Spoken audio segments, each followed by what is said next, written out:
तो नमस्कार साथियों, आप सभी दोस्तों का हमारा इस नवीन योग धारा यूट्यूब चैनल में बहुत बहुत स्वागत है। उम्मीद करते हैं कि आज का दिन आप सभी का शुभ हो और इसी तरह से प्रतिदिन आप अपने जीवन को शुभ बनाने के लिए, सुखी बनाने के लिए, शांत पूर्वक जीवन जीने के लिए मुझे उम्मीद है कि आप भी अपने घरों पे योगा अवश्य करते होंगे, क्योंकि जो करेगा योग वह सदा रहेगा निरोग। इस मानव जीवन की एक ही सबसे बड़ी इच्छा होती है कि हमारा जो जीवन है, जो हमारा शरीर है, वह सदा स्वस्थ रहे और जीवन सदा सुखी पूर्वक जिए।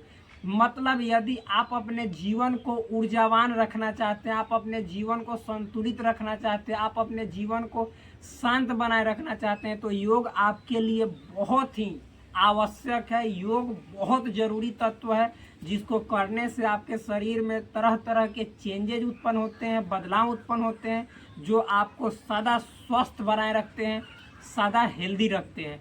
तो प्लीज़ आज के इस वीडियो में हम सभी एक नए टॉपिक के बारे में जानेंगे और शानदार टॉपिक के बारे में जानेंगे। और इसके लिए हमने आप सभी के सामने एक बहुत ही सुंदर पुस्तक, बहुत ही बढ़िया पुस्तक एक तरह से बोला जाए तो ये ऐसी पुस्तक है जिस पुस्तक में गागर में सागर भरने वाली जैसी चरितार्थ को सफल किया गया है।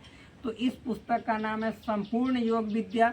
इस पुस्तक में आपको जितने जो योग के तरीके होते हैं, योग के प्रकार होते हैं, तरह तरह के योगासन होते हैं, प्राणायाम होते हैं, ध्यान करने की विधियाँ होती हैं, मुद्राएं होती हैं, बंद होती हैं, यानी योग का एक एक अंग इसमें इस पुस्तक में समाहित है।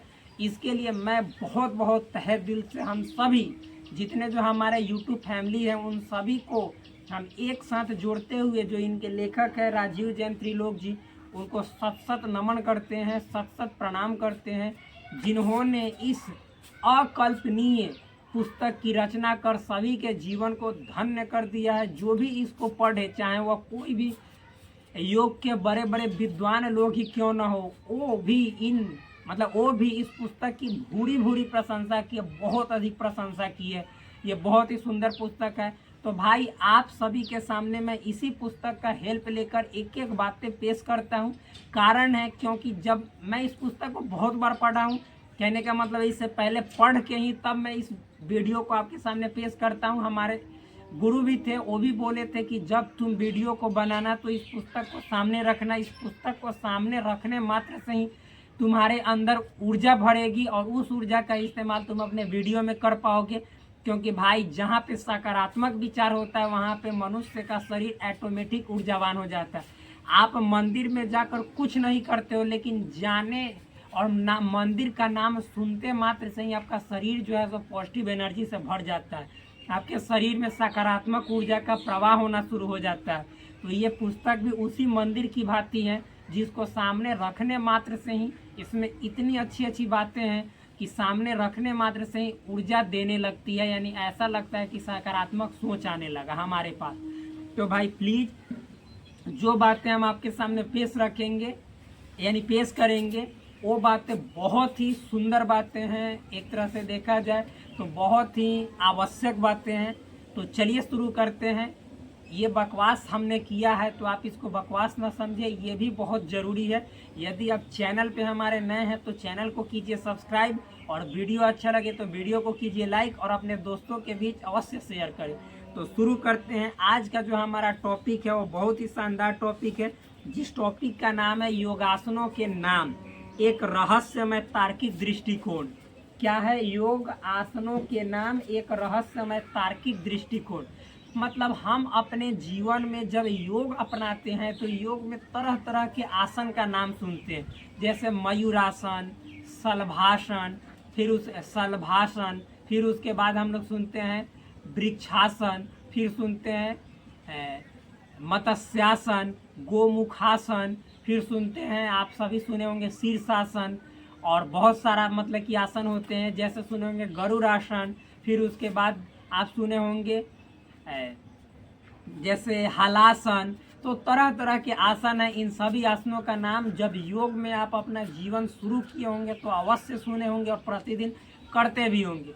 तो इन योग आसनों का जो नाम है वो इन सभी देखेंगे कि कोई योगासन का नाम मतलब कि जैसे छोटे छोटे कीड़े मकोड़े जो होते हैं उनके तरह है, कुछ कीट पतंगों की तरह। कुछ आसनों का नाम पक्षियों पे है, कुछ आसनों का नाम जीव जंतुओं पे है। तो आखिर इन सभी आसनों का नाम इन जीव जंतुओं पे, पक्षियों पे क्यों रखा गया? कुछ का नाम जैसे मतलब ऋषि मुनियों पे है, हम सभी जानते हैं। कुछ का नाम भगवान पे, जैसे हनुमान आसन, इस तरह से। तो तरह तरह के आसन है और तरह तरह के नाम हैं। तो इनके नाम के पीछे का क्या कारण रहा होगा जो ऐसा नाम उन ऋषि मुनियों ने रखा, उन योगाचार्यों ने रखा? तो इसी को समझेंगे इस वीडियो के माध्यम से। तो इसके लिए हम इस पुस्तक का एक एक लाइन पढ़ते हैं और उसको पूरी तरह से तोड़ मरोड़ कर, मतलब तोड़ मरोड़ कर नहीं, पूरी तरह से निचोड़ देंगे, उसका रस निकाल के आपको पिला देंगे। देखिए क्या है। हठ योग के अंतर्गत विभिन्न प्रकार के योगासनों का वर्णन आता है। योग के प्रकार में हमने तरह तरह के योग बताए थे। सबसे पहले बताए थे राजयोग, हठ योग, भक्ति योग, कर्म योग। बहुत अलग अलग प्रकार के योग होते हैं। तो उसमें भी एक सबसे मतलब कि जो है सो अच्छा इम्पोर्टेंट, हर मतलब योग अच्छा ही है, इम्पोर्टेंट ही है, लेकिन एक जो योग है हठ योग, तो इसके अंतर्गत विभिन्न प्रकार के योगासनों का वर्णन आता है। जब हठ योग हम लोग करते हैं तो इसी हठ योग के अंतर्गत जो योग का आसन है, जो हम लोग हलासन, चक्रासन, गरुड़ासन, मयूरासन करते हैं, इसी हठ योग के अंतर्गत आता है, इसी के अकॉर्डिंग आता है। भक्ति योग में तो इंसान सबसे अधिक भक्ति, यानी जो भी ईश्वर है, जो आपके आराध्य हैं, जिनकी आप मतलब आराधना करना चाहते हैं, वो आपके सामने आते हैं। तो भक्ति के रूप में मतलब कि देखते हैं हम उनको, यानी भक्ति मार्ग का पालन करते हैं, उनको प्राप्त करते हैं।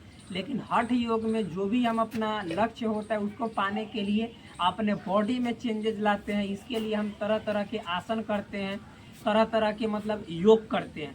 तो हठ योग में बहुत सारे प्रकार के आसन शामिल है। आगे लिखा गया है, हमारे आचार्यों ने विभिन्न प्रकार के आसनों के नाम भिन्न भिन्न प्रकार से रखे। जो हमारे आचार्य थे, योग के आचार्य थे, उन्होंने जितने जो हठ योग में आसन है उनका नाम अलग अलग तरह से रखे, विभिन्न प्रकारों से रखे। उन्होंने इन्हें बड़े अर्थपूर्ण नाम दिए, और जितना भी मतलब कि नाम दिया गया सबके पीछे कुछ न कुछ अर्थ छिपा था, राज छिपा था। ऐसे ही नहीं कि मतलब सोकर उठे और चलो इस आसन को जो मन किया सो नाम दे दिए, कभी नहीं। उसके पीछे एक साइंटिफिक स्टडी किया गया, एक मतलब वैज्ञानिक तार्किक दृष्टिकोण रखा गया, तब जाकर उस विशेष मतलब कि जो शरीर की आकृति बनती है उसको देखकर और उसका नामकरण किया गया। आगे देखिए लिखा गया है कि कुछ आसनों के नाम पक्षियों से संबंधित है। कुछ आसन ऐसे हैं जिनका नाम किससे रिलेटेड है? पक्षी से रिलेटेड है, बर्ड्स से रिलेटेड है। जैसे बकासन। जब हम आपको योगासन में एक एक आसन को करने की विधि बताएंगे कि प्रोसेस क्या है अलग अलग आसनों को करने का, उसके क्या लाभ है, उसमें क्या सावधानी बरतनी चाहिए, किनको करना चाहिए, किनको नहीं करना चाहिए, तो उस स्थिति में, क्योंकि भाई मैं इस पुस्तक का एक एक चैप्टर वाइज एक एक बात आपके सामने रख रहा हूं, ताकि जो इस पुस्तक को ना भी खरीदे हों वो भी इससे लाभान्वित हो सके इस वीडियो के माध्यम से। तो देखिए बकासन। बकासन इसलिए नाम रखा गया क्योंकि जब हम बकासन करते हैं तो हमारा शरीर का जो पोज होता है, जो हमारा शरीर का जो आकृति बनता है, वह सेम टू सेम, यानी एज इट इज बगुला की तरह। जैसे बगुला आप लोग देखते हैं तो बगुले की तरह बनता है। इसीलिए इस आसन को हमारे ऋषि मुनियों ने बकासन नाम धरा। क्या नाम धरा? बकासन। आगे है मयूरासन। तो मयूरासन में जब हम परफेक्शन पा जाते हैं तो ऐसा दिखता है जैसा कि मोर की तरह हमारा आकृति बन गया हो, यानी मयूरासन में मोर की तरह हम दिखाई देते हैं। कुक्कुटासन में मुर्गा की तरह दिखाई देते हैं। हंसासन में हंस की तरह दिखाई देते हैं। कुछ के नाम कीड़ों से जोड़े गए हैं। बहुत ऐसे आसन हैं जिनका नाम कीड़ों से रिलेटेड है, कीट पतंगों से रिलेटेड है। जैसे वृश्चिकासन। तो वृश्चिकासन जब हम करते हैं तो उस समय हमारा जो शरीर का आकृति बनता है वो सेम मतलब एकदम बिच्छू की तरह बनता है, जो आप स्कॉर्पियन जानते होंगे उसके तरह बनता है। फिर उसके बाद शलभासन। शलभासन में हमारा जो शरीर का आकृति बनता है वह टिड्डे की तरह बनता है। आप लोग टिड्डा तो जानते होंगे, आजकल आप लोग न्यूज में भी सुना करते होंगे अक्सर। जो हरियाणा जैसे शहर है, यूपी जैसे शहर है, यूपी जैसे राज्यों में, हरियाणा जैसे राज्यों में जो हमारे बॉडी का जो आकृति जो वहाँ पे मतलब कि टिड्डा अटैक का नाम सुने होंगे। खेतों में मतलब जितने जो फसल है उन सभी फसलों को टिड्डा पूरी तरह से बर्बाद कर दे रहा है। तो टिड्डा का भी मतलब कि उसके शरीर के रूप जैसा भी हमारे शरीर को रूप यदि चाहे तो बना सकते हैं, तो उसको क्या बोला जाता है? शलभाषण। क्या बोला जाता है? शलभाषण। आगे है फिर कुछ के नाम जानवरों पर आधारित है, और कुछ ऐसे आसन हैं जिनका नाम जानवर के नाम पे आधारित है। जैसे श्वान आसन। श्वान आसन में हमारा जो शरीर का आकृति बनता है वह कुत्ते की भांति बनता है, तो वो भी जरूरी है, श्वान आसन। फिर उष्ट्रासन में हमारा शरीर का आकार ऊँट की तरह बनता है, तो ये भी जरूरी है। फिर उसके बाद है सिंहासन। सिंहासन में हमारा जो बॉडी का आकृति है, आकार है, वह शेर की तरह बनता है, सिंह की तरह बनता है। गोमुखासन। गोमुखासन में गाय की तरह। फिर वातायन में घोड़ा की तरह आदि। मतलब इसी तरह से और भी आसन है जिनका नाम अलग अलग जानवरों पे रखा गया है। क्यों? क्योंकि जब हम अपने शरीर को मतलब कि किसी एक विशेष अवस्था में बनाते हैं, वैसा करते हैं, तो आकृति जो है सो विशेष जानवर की तरह उसकी भांति दिखाई देता है। इसीलिए उसके मतलब आकृति के कारण उसका नाम उस जानवर पे रख दिया जाता है जिस जानवर का आकृति बनता है। आगे देखिए, फिर कुछ के नाम पेड़ फूल आदि पर रखे गए हैं, जैसे वृक्षासन। कुछ के नाम पेड़ पौधों पे भी है, फूल पे भी है, जैसे वृक्षासन पेड़ की तरह है। फिर ताड़ासन तार की तरह, तार का पेड़ जैसे बड़ा होता है उस तरह से ताड़ासन। फिर उसके बाद है पद्मासन। पद्मासन में कमल की भांति दिखाई देता है। कुछ जलचर और उभयचर प्राणियों के नाम पर भी है। कुछ जो है जलचर, जलचर मतलब जो जल में तैरते हैं, विचरण करते हैं, उनके नाम पे भी आसन का नाम है। और फिर मतलब कुछ के उभयचर जो जल में भी रहते हैं और मतलब मिट्टी पे भी रहते हैं, स्थल पे भी रहते हैं, उसको उभयचर कहा जाता है। जैसे मत्स्यासन, तो ये जलचर है यानी मछली। फिर उसके बाद कूर्मासन, ये कछुआ जो जल में भी रहता है और स्थल पे भी रहता है। फिर उसके बाद भेकासन, ये मेढक की तरह है, जल में भी रहता है और स्थल पर भी रहता है।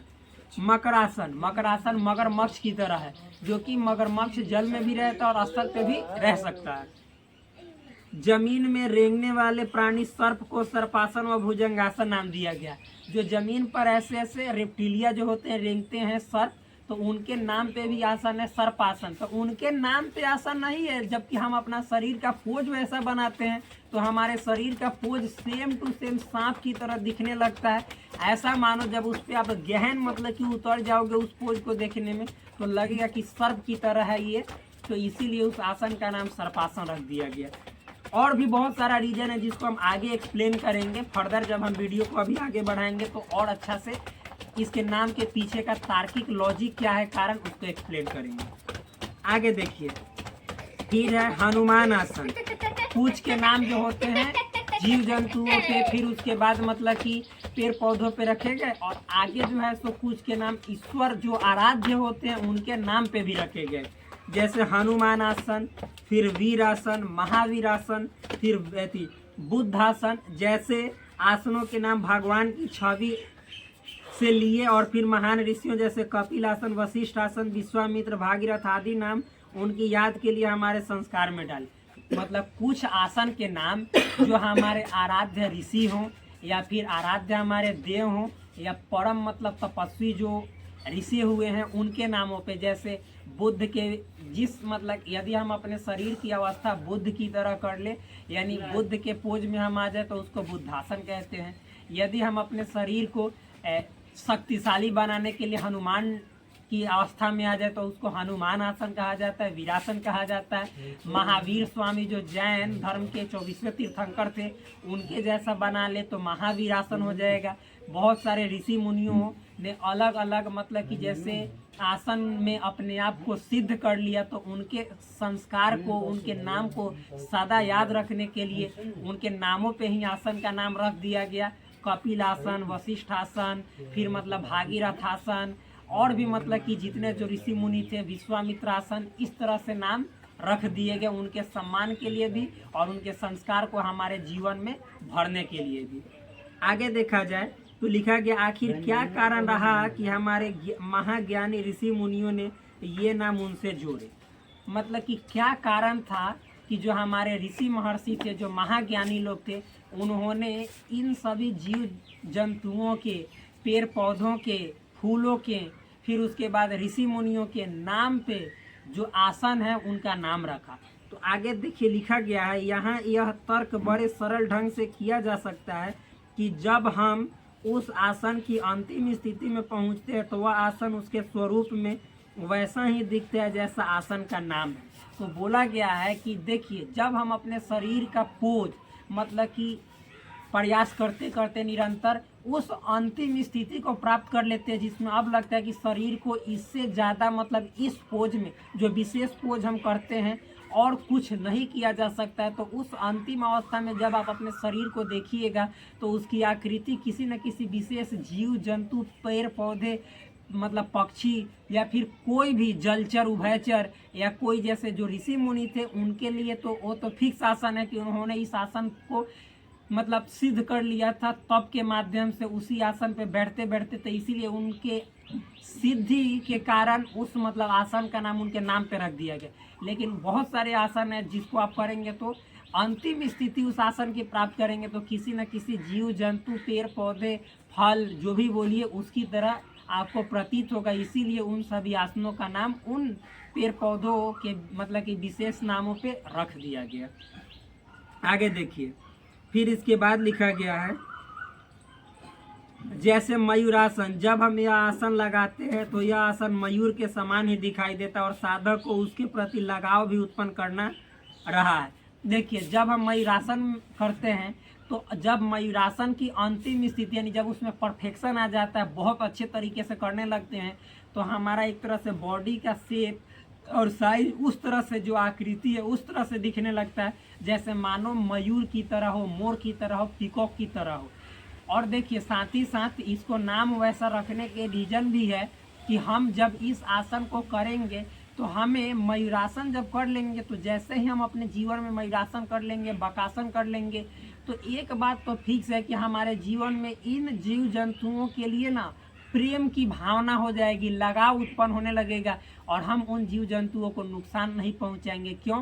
क्योंकि वे हमारे एनवायरनमेंट के लिए, प्रकृति के लिए बहुत ही आवश्यक है, बहुत ही जरूरी है। तो ये भी रीजन रहा होगा। बहुत वैज्ञानिक माइंड से वो लोग सोचते थे, भाई हम लोग तो आज उतना सोच भी नहीं सकते। आगे देखिए क्या लिखा गया है, इसके पीछे और भी तर्क दिए जा सकते हैं। देखिए, बोल रहे हैं कि इसके पीछे और भी लॉजिक दिए जा सकते हैं। लेखक का विचार क्या है, देखिए लेखक कहते हैं कि जब हम भिन्न भिन्न प्राणियों के समान उनकी आकृति ग्रहण करते हैं तो साधक के मन में उनके प्रति सम्मान व प्रेम उत्पन्न होना चाहिए एवं प्राणियों से घृणा नहीं होनी चाहिए। देखिए लिखा गया है कि मतलब कि जब साधक योगी जो मतलब आसन कर रहा है, प्राणायाम कर रहा है, तो जिन जिन आसनों को कर रहा है तो ये इसलिए भी है क्योंकि जब हम जिन जिन आसन को करेंगे और वो आसन विशेष पक्षी, जीव जंतु के नाम पे मतलब कि जैसे उनका नाम रखा गया है और जब हमारा शरीर का स्थिति जो शेप है, पोजीशन है, वो सेम टू सेम वैसा ही बनने लगता है, तो एक बात तो फिक्स हो जाता है कि हमें उन जीव जंतुओं के प्रति प्रेम हो जाता है, लगाव हो जाता है और हम उसे किसी प्रकार का नुकसान नहीं पहुंचाते। ये बात है, घृणा नहीं करते हैं। फिर उसके बाद आगे देखिए, कारण वह जानता है कि सारी सृष्टि में छोटे जीव से लेकर बड़े बड़े महात्माओं तक वही विश्वात्मा श्वास लेता है जो असंख्य रूपों को ग्रहण करता है।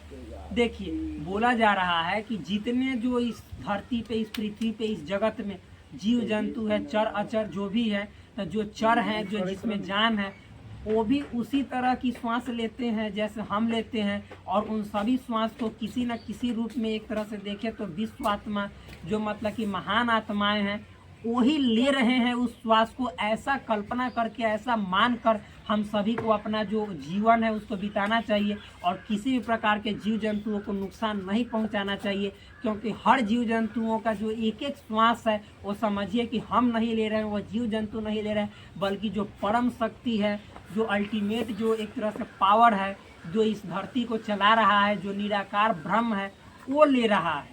अलग अलग जीव जंतुओं के रूप में ले रहा है, लेकिन अंतिम जो लक्ष्य है श्वास लेने का वो सब वो ले रहा है। ऐसा मानकर हम यदि अपने मन में भाव लाए और अपने जीवन को व्यतीत करें तो हम किसी भी जीव जंतुओं के प्रति, इवन पेड़ पौधों के प्रति हम नुकसान की भावना से अपने जीवन को नहीं जिएंगे, उसको नुकसान नहीं पहुंचाने के बारे में सोचेंगे, बल्कि उनके प्रति सम्मान की भावना रखेंगे, लगाव ऑटोमेटिक हो जाएगा। आजकल देश के प्रधानमंत्री भी मतलब कि हमेशा लोगों को प्रेरित करते रहते हैं कि आप सभी पेड़ पौधे लगाओ, जीव जंतुओं की रक्षा करो, क्योंकि वो हमारे पर्यावरण के लिए बहुत ही आवश्यक भूमिका निभाते हैं। जितना आप नहीं निभाते उससे कई गुना ज़्यादा जीव जंतु निभाते हैं। आगे देखिए क्या है, फिर लिखा गया है यहाँ पे कि वह निराकार रूप ही उसका सबसे महान रूप है। मतलब देखिए तरह तरह के जीव जंतु हैं, लेकिन समझिए उन सभी जीव जंतुओं में एक निराकार ब्रह्म निवास कर रहा है, विराजमान है, जो सबके लिए एक समान ही है। तो इसलिए हमें किसी भी जीव जंतुओं के बारे में कभी नकारात्मक भाव नहीं रखना चाहिए, घृणा का भाव नहीं रखना चाहिए। ऐसा मानकर काम करना चाहिए, अपने जीवन को जीना चाहिए। जैसे जितने जो इस धरती के चर अचर जो जीव जंतु हैं, वो समझिए कि सब चीज़ क्या है, सब चीज़ उसी ईश्वर का एक अंश है, भाग है। हम भी उसी ईश्वर के अंश है, भाग है, तो हम क्यों नुकसान पहुँचाए। वैसे यहाँ यह तर्क भी है कि ईश्वर ने प्रत्येक प्राणी को एक न एक गुण विशेष रूप से प्रदान किया है। यहाँ तक कि पेड़ पौधों तक में कोई न कोई विशेष गुण रहता है। देखिए इसमें और लेखक जो है लॉजिक देते हैं कि इस धरती पे जितने जो जीव जंतु हैं, चर अचर जो भी हैं, चाहे पेड़ पौधे हो, उन सभी में मतलब एक दूसरे से हटकर एक विशेष गुण पाया जाता है, एक स्पेशल मतलब कि उसके अंदर क्वालिटी पाई जाती है। जो क्वालिटी हम में है वो क्वालिटी इनमें नहीं है, जो क्वालिटी इनमें है वो हम में नहीं है। यानी दुनिया की इवन जो क्वालिटी इस पेड़ में है वो दूसरे पेड़ पौधों में नहीं है। यानी ईश्वर ने, इस सृष्टि को रचने वाला ने जरूर कुछ ना कुछ सोचा होगा, इसीलिए तरह तरह के पेड़ पौधे बनाए, और सब में एक अनोखा गुण है जो दूसरे में नहीं है, दूसरे से अलग है। तो जितने जो मतलब कि आसन है, मयूर आसन, तो ऐसा भी हो सकता है कि मयूरासन इसलिए भी मतलब बनाया गया, ऐसा कहा गया कि उस आसन को करो कि मोर वाला मनुष्य जो है हमेशा क्या मतलब मनुष्य हमेशा जो है तो अपने तपोबल से अपने जीवन को धन्य बनाना चाहता है, और विशेष प्रकार के अधिक से अधिक गुणों से वह लाभान्वित होना चाहता है। यानी वो अधिक से अधिक विशेष गुण को अपने अंदर समाहित करना चाहता है, पाना चाहता है कि हम ज़्यादा से ज़्यादा गुणवान बने, ज़्यादा से ज़्यादा शक्तिशाली बने, ज़्यादा से ज़्यादा हमारे अंदर क्वालिटी हो। तो इस क्वालिटी को लाने के लिए वह तरह तरह के आसनों में मतलब जब अपने शरीर को लाता है, तो जिस आसन में लाता है उस आसन में लाने के बाद जो आसन मान लीजिए मयूरासन, तो मयूर के जो मोर होते हैं उनके विशेष गुण को वह समाहित करता है, अपने अंदर लाता है। यानी मोर का गुण भी उसके शरीर के अंदर आता है, जो उसके शरीर में एक स्पेशल टाइप का गुण होगा जो कि अन्य जीव जंतुओं में नहीं होगा। वो भी मनुष्य जब मयूरासन करता है तो उनके पास आता है। वृक्षासन करता है तो वृक्ष के गुण भी मनुष्य के पास आते हैं, यानी वह गुणवान बनता है। ये भी कारण हो सकता है। आगे देखिए लिखा गया मेरे भाई, एक कारण और तार्किक है कि हमें वे आचार्य प्रकृति से निकटस्थ करना चाहते हैं ताकि प्रकृति के गुणों को भी हम आत्मसात कर सके, और साथ ही साथ जो योगाचार्य हैं, जो ऋषि महर्षि हैं, वे और भी चीज़ें करना चाहते हैं हमारे जीवन के साथ कि हम अपने जीवन को धन्य बनाए रखें। तो उन्होंने सोचा कि जब हम मनुष्य, जितने जो मनुष्य हैं वो जितने ज़्यादा प्रकृति, जैसे आसन जितने हैं वो सब प्रकृति से जुड़े हैं, वृक्षासन प्रकृति से, पद्मासन कमल प्रकृति से जुड़ा है। मतलब फिर उसके बाद हम मेढक में करते हैं, फिर उसके बाद उष्टासन करते हैं। तो जितने जो जीव जंतु हैं सब तो नेचर से ही जुड़े हैं। तो जब हम इन सभी आसनों को करेंगे तो हम उनको देखेंगे तो हम उनसे जुड़ेंगे, उनके पास जाएंगे, यानी उनसे प्रेम का भाव मतलब बढ़ाएंगे और उनकी संख्या को बचाएंगे, और अपने प्रकृति को, वातावरण को, पर्यावरण को हमेशा हमेशा के लिए शुद्ध रखेंगे, जिससे हम सभी मनुष्य जितने दिन जीवित रहेंगे उतने दिन मतलब कि हेल्दी जीवित रहेंगे, यानी स्वास्थ्य पूर्वक, यानी एक तरह से देखा जाए तो शांति पूर्वक, सुखी पूर्वक और स्वस्थ होकर अपने जीवन को व्यतीत करेंगे। तो यही मतलब कि इस जो टॉपिक था, इस टॉपिक का मूल एक तरह से देखा जाए तो सार तत्व है, मूल अर्थ है। तो फिर हम अपने वीडियो में एक नए शानदार टॉपिक के साथ मिलेंगे। तब तक के लिए धन्यवाद। Bye bye, take care, love you all. Please do subscribe this channel, like this video and also share with your friends. That's all. Thank you.